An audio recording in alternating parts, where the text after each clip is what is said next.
This is a library where people come to do research, looking at 3x5 card catalogs, dealing with big fat index books, and walking up and down the stacks, unless you have a computer, a modem, and a subscription to an online database, and then you can let your fingers do the walking. Today, we'll take a look at the high end of online databases on this edition of the Computer Chronicles.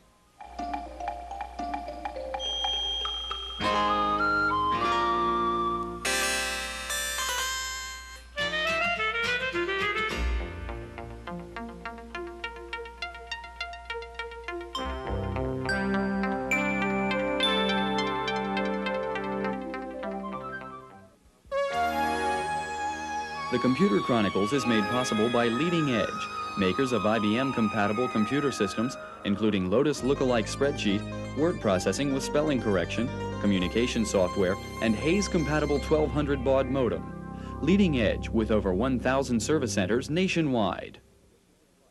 Additional funding is provided by McGraw-Hill, publishers of Byte.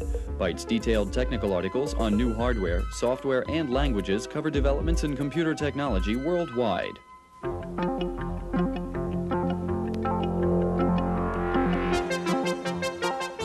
Welcome to the Computer Chronicles. I'm Stewart Cheifet, and sitting in for Gary Kildall this week is George Morrow. George, I want to show you something. This is a directory of online databases, published about 7 years ago.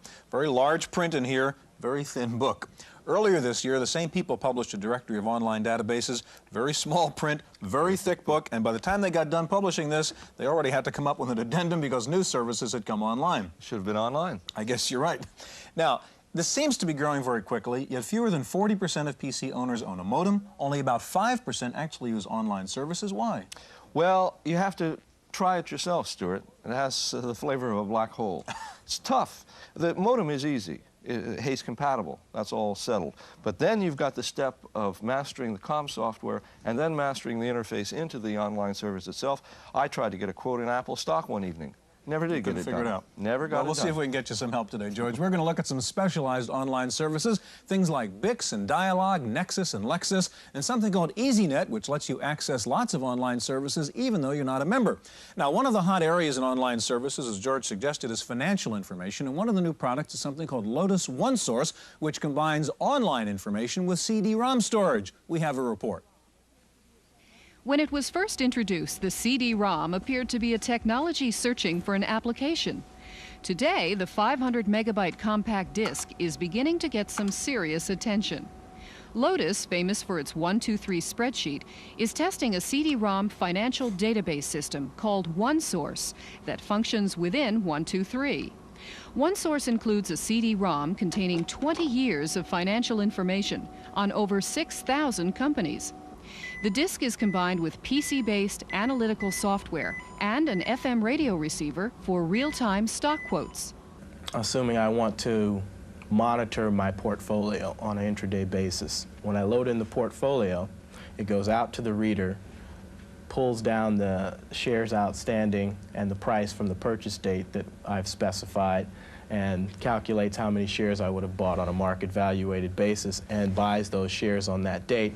And then from that point, it goes out to the receiver and begins pricing my portfolio on the day, and it shows me how much I'm up for the day or down for the day in each security. For a yearly subscription of $11,000 to $27,000, an updated CD-ROM is delivered weekly. Compared to using a modem, the speed of the CD-ROM is dazzling, the equivalent of 110,000 bits per second. It takes about 6 seconds to retrieve 8,000 items on a single company. While computers have not succeeded in penetrating every office, some businesses seem to be more receptive than others, and Lotus hopes that their new offline-online service will win new converts in the financial world.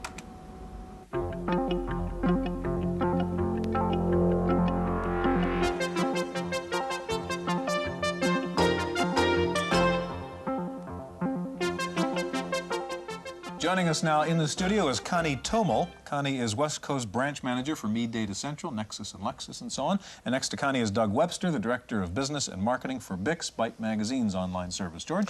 Doug, we all, people in the computer industry like to think of Byte as the Scientific American of computing. How is it that they got into doing the Bix thing? Well, Editor-in-Chief Phil Lemons had seen conferencing begin to grow as a technology, and he put two and two together and realized that the byte readership, which represents a living database of knowledge about and involvement with microcomputers, could use conferencing to exchange information with each other. The magazine could use it to speed information to our readership base and to other microcomputer enthusiasts, and we could gather information back from them, and it's worked very well. So BIX is a living, growing database on micros. Yes, it is. We started commercial operations in November of 1985, and we're approaching 12,000 users after our first full year. Now, give us, we're online with BIX right now. Give us a little sample look at what you can get out of BIX. Well, the heart of the system, Stewart, is conferences, and we have about 140 different conferences on the system. They're broken down into a broad series of groups, and these are the groups, about a dozen of them. So we have a series of conferences about computers and languages and operating systems. Each user that comes on the system can choose from amongst the conferences that are there those which are of specific interest to them. So, for example, most everybody who's on BIX has a computer, and I would say show group, back up here, computers, and a list of them appears, and these are just some of the ones that we have, starting with Amiga and running on down through Zenith. Now, let's say, for example, that I'm interested in an IBM computer. I can choose to join the IBM conference, so all I have to do to join it at any time is simply to say, join IBM, and I see that the listing of it was PC, so I say, join IBM PC. And you forgot the P. I forgot the P. To be part of that conference, do you actually have to be online, or can you come and go? You need to join it once, and from then on you are a member of it until you choose to resign it. So you can be part of it without actually being online. Right. And the system keeps track of the fact that you are now a member of the IBM PC conference, and you see here a listing of topics within it. The discussions are further broken down within IBM PC, so that you see software and hardware and so forth. Doug, what does it mean to be a member of a conference? What does that get you? Well, as I said, we've got about 12,000 users approaching that on the system. Some of them have said, I'm interested in IBM PC. Everybody who said that now is linked together in this conference and can exchange information with each other. So anybody else out of those 12,000 who's interested in IBM PC joins that conference, and they are now a member of one of these, many of these topic areas. So if I'm a member of that conference, if I have a rumor or if I have an opinion and I put it on there, the other people who are who are members of that conference are able to get that. Right. For example, I'm going to join the hardware topic here, and we'll start out in the midst of the conference. And BIX keeps track of what I've read and haven't read. I'm usually a member of IBM PC, and it says you've got 47 messages that you haven't read since the last time you were on. So it takes me to the first unread one, in this case number 1886.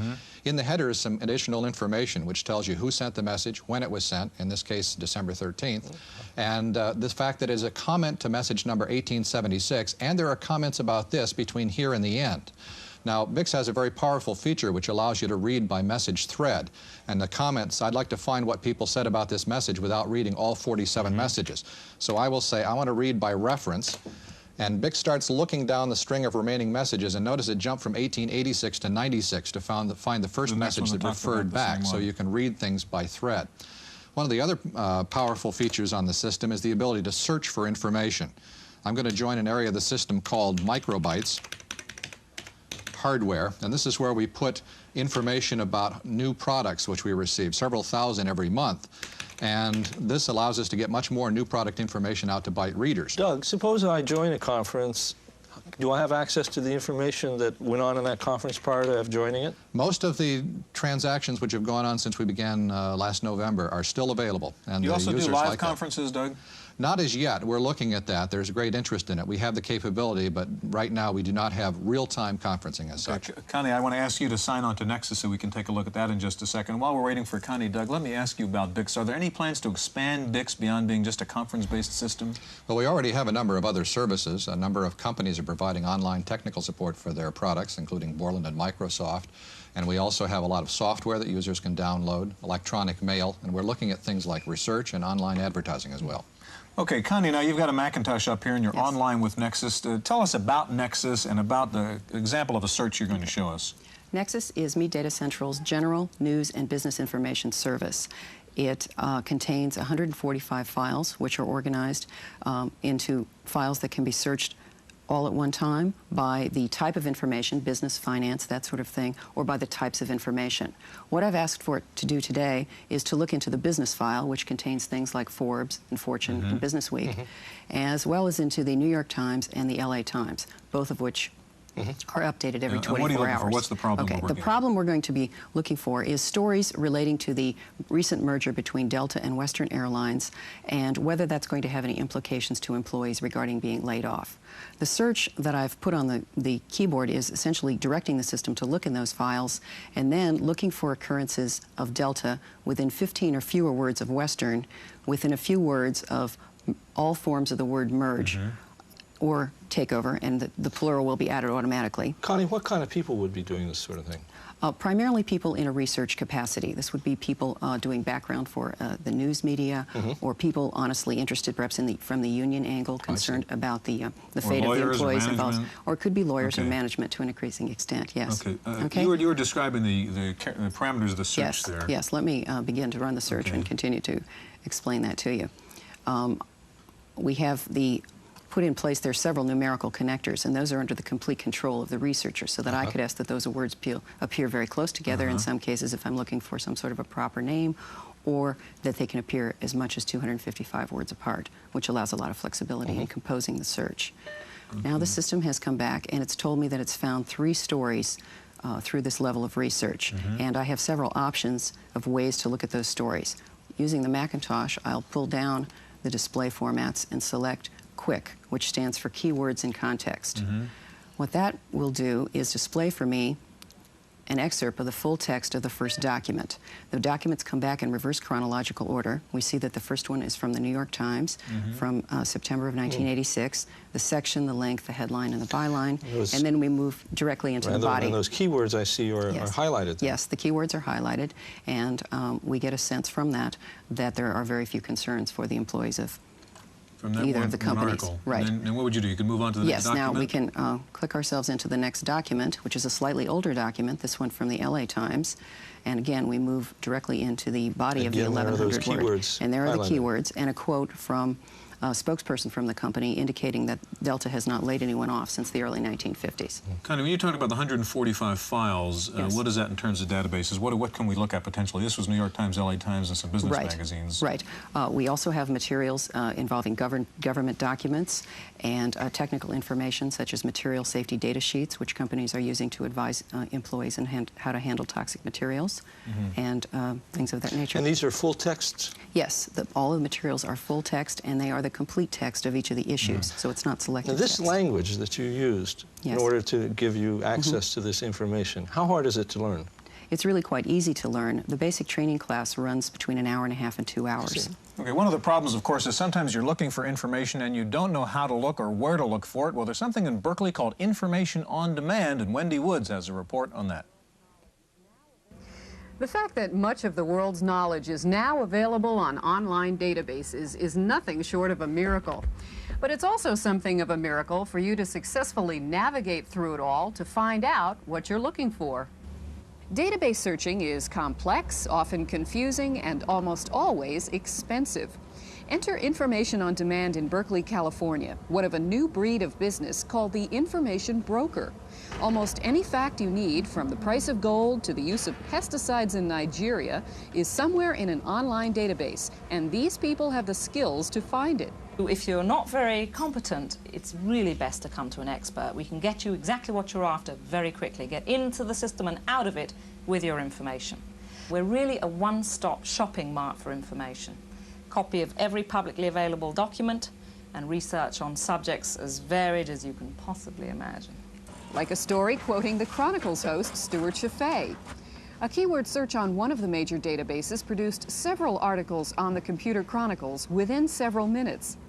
Information on Demand has access to dozens of online services, each with hundreds of databases, all with thousands of entries. If I'm making a decision to go into business somewhere, I want to know about my competition. Today, in the business world, which is a very cutthroat business world today, we can't afford not to know.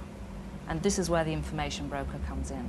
In Berkeley, for the Computer Chronicles, I'm Wendy Woods.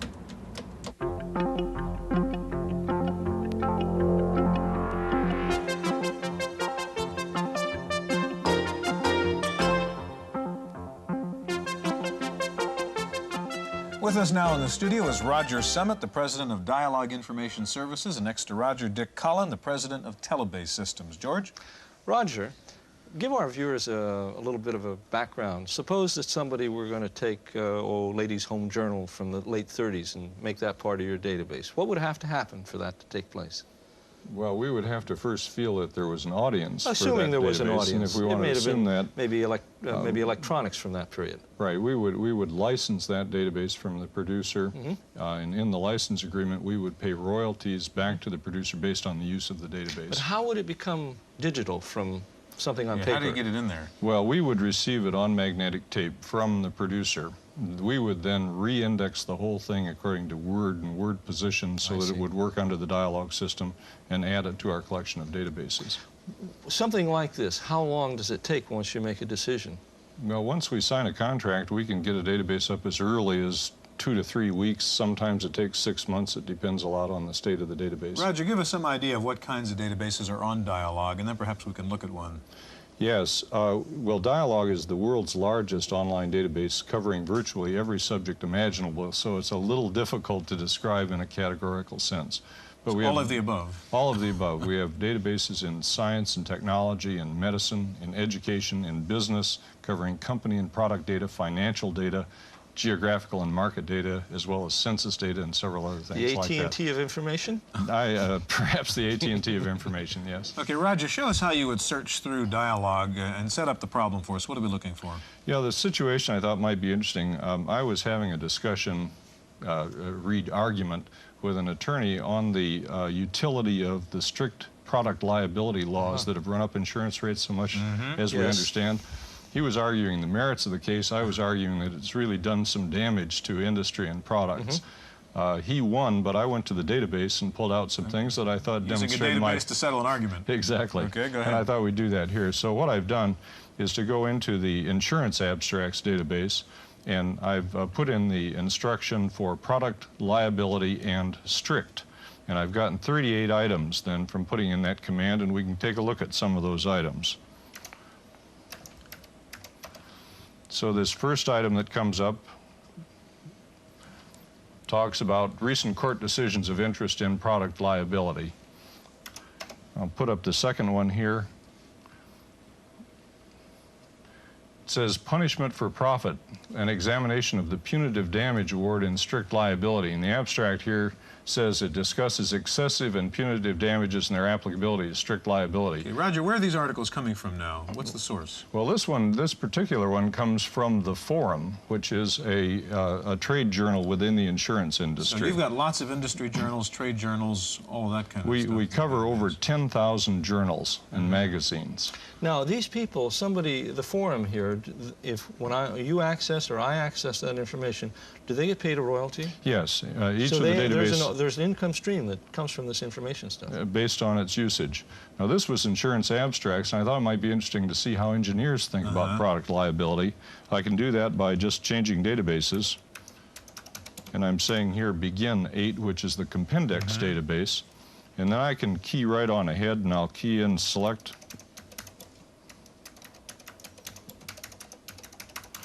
product liability and strict. Okay, and now what you're doing is going to an engineering database and seeing what engineer authors are thinking about this. Putting in basically the same command. Now, what I'm going to do this time is just show some of the titles so we can scan through some of those. I'm saying just type the first 5 of those titles. Here we have product liability in Australia, product liability and admissibility of subsequent remedial measures, products liability, how can we minimize hazards? Now that's an interesting one.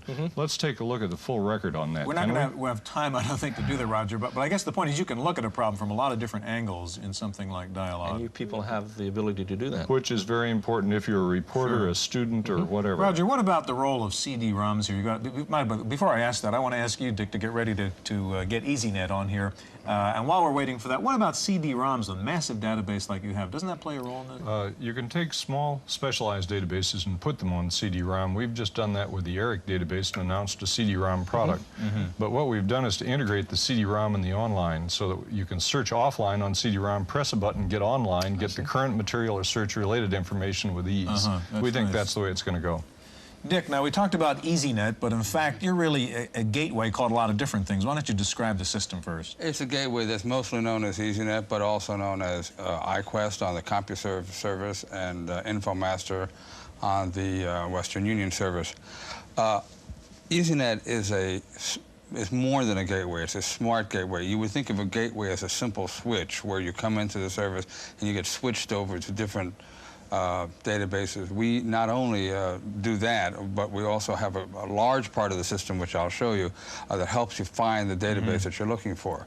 EasyNet connects to 820 databases, of which most of which are included. Now, the searching and stuff like that on all these 820 databases, does your service civilize that at all? Am I doing the same keyword kinds of things? Yes, there's a major attempt here to standardize the input. It allows, and what we're mostly proud of is that it allows absolutely to go into the service without training.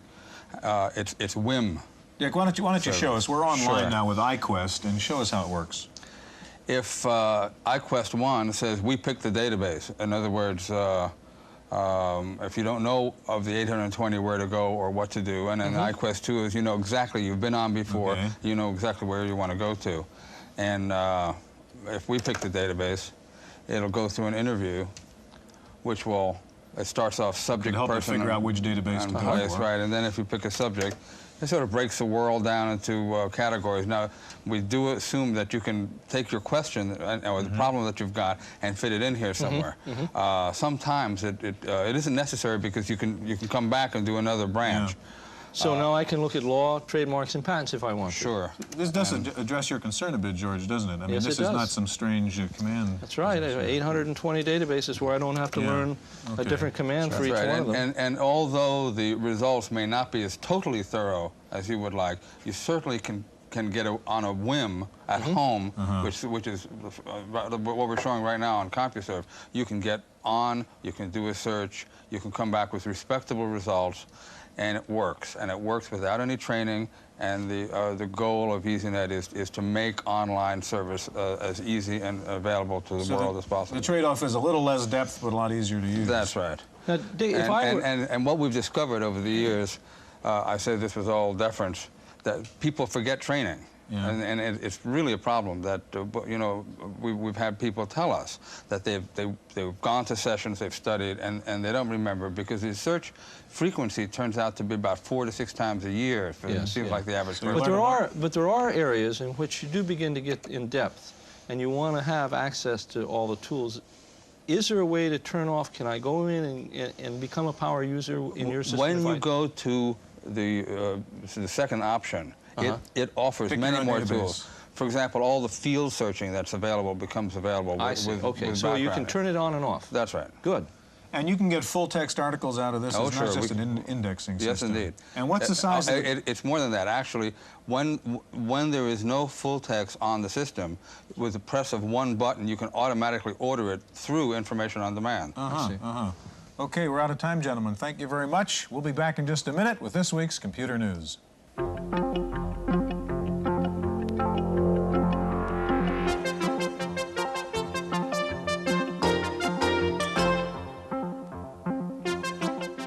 In the Random Access File this week, a special look at the Macworld Expo just held in San Francisco. It was the biggest Macworld show ever with more than 250 exhibitors. There were lots of new product introductions, but none from Apple itself. Apple's Vice President for Product Development, Jean-Louis Gasset, says the focus for Apple this year will not be on new products, but on better products. The thrust of my thinking when we think collectively about developing products is really what we can do to do better what we do, which is liked by the marketplace, and what we can do to either minimize some of our shortcomings or make them strong points. And I think we have a clear identity of a product with the Macintosh, and we will expand and make it better. And that in itself is our goal. As expected, most attention at the show went to desktop publishing applications, with several new products being introduced. Aldus came out with its new release of PageMaker version 2.0. The new PageMaker has some 20 new features, including file compatibility with files created on an MS-DOS word processor. There's also file compatibility with PageMaker 1.0. Probably the hottest completely new desktop publishing software was Illustrator from Adobe. It lets you create sophisticated graphics made up of curves and lines rather than dots. It also lets you scan in an image and build your final drawing from the scanned picture. Another new piece of publishing software was Scoop, a page composition program from Target Software. Scoop lets you simultaneously build text and graphics on the same page at the same time, and it allows you to quickly wrap text around irregularly shaped graphics. Scoop is due out May the 1st. Finally, Bree Communications of Canada introduced Set and Send, software which automatically inserts typesetting codes and commands in a document and then lets you send the complete coded file directly to a CompuGraphics MCS typesetting machine. On the hardware side, again, the focus was on desktop publishing. eMachines of Oregon introduced its Big Picture Monitor for the Mac, which lets you look at a complete page from PageMaker, or even lets you reduce the size and look at two adjacent pages, yet still be able to read the text. The Big Picture's 17-inch display is more than 4 times the size of the Mac screen. And if you like your Mac, but also like Amber displays, Systems Research showed off a new Amber monitor for the Macintosh. Another hardware highlight of the Macworld Expo was the introduction of 2 flat Macs, or laptop portable Macs. The Dynamac features an electroluminescent, full-size display. It weighs in at around 15 pounds. There's an optional hard drive and modem. Colby Systems also showed off a portable Mac, which it calls the Lap Mac. It features a gas plasma display and has a removable keyboard and a removable hard drive. The Lap Mac also weighs in at around 15 pounds. Both the Lap Mac and the Dynamac will be pricey at about $5,000. There was one interesting new word processor introduced for the Mac called MindWrite. It features an integrated outliner, a function called Find All, which lets you copy paragraphs containing key words. It lets you use the mouse to directly move text without having to cut and paste. And it lets you window text so that you can compare different parts of a document on the same screen at the same time. MindWrite sells for $125. Finally, if you still think desktop publishing is boring, one vendor introduced a software program called McPlaymate, which lets you integrate some rather interesting graphics into your otherwise dull documents, putting a little spice into your McLife. That's it for this week's Chronicles. We'll see you next time. The Computer Chronicles is made possible by Leading Edge, makers of IBM-compatible computer systems, including Lotus lookalike spreadsheet, word processing with spelling correction, communication software, and Hayes-compatible 1200 baud modem. Leading Edge, with over 1,000 service centers nationwide. Additional funding is provided by McGraw-Hill, publishers of Byte. Byte's detailed technical articles on new hardware, software, and languages cover developments in computer technology worldwide.